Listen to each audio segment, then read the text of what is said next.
Iti te whakapono, nui te matangununguru.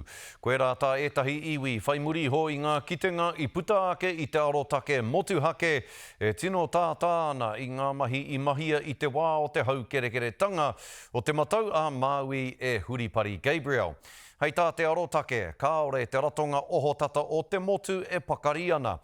Me kaha ake te whakawhirinaki ki ngā iwi me ngā hapū, hei manapō i te wā o te parekura taiao.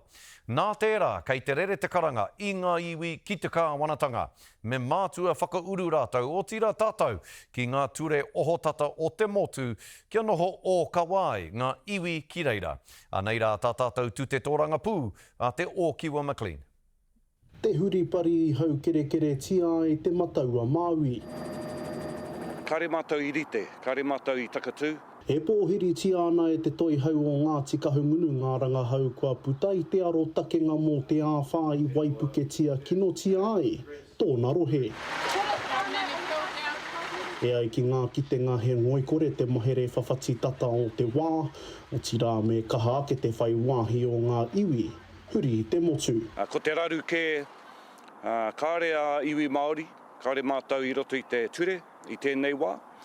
Kāre he paku kōrero mo te iwi Māori. Nā kona kua takatū ake te iwi me te whakahau ki te kāwanatanga. Kua tono mātou ki te kāwanatanga kia panoni ai tērā āhuatanga, kia uru atu ai a Māori ki roto. Mai te mataua Māui ki te tai tokerau, e paki ana te rā ki runga i tēnei marae ki tuna tahi. Te marae i rongo i ki te hoki i ngā tau nahua o te huripari kātahi, o te kore i arohia, kārua. Just an unwillingness to share communications, updates in real time. I was told I was over-exaggerating, everything was fine, and it really wasn't fine by all accounts. Ina mata nei kua whakaungia he rautaki ki te whakapakari ake i tō rātau marae i ngā whiu o tāwhiri mātea. So looking at raising our marae as well in the next couple of years, because we know that a lot of marae sit in floodplains and are very vulnerable. Tuia ki tēnā no te rā nei tukuna ai te ripuata e arotake ana i ngā huripari ki te i kā Māui, engari kaore anō kia pāhotia ki te tūmata nui, ko te pātai ia hea haka i roto. We'll look at the recommendations and we're fully committed to making sure that our national system, our regional system and our local system all support one another and work closely together so that we've got the best possible response that we can have as a country. He maha tonu ngā tāngata e noho ngoikore tonu ana.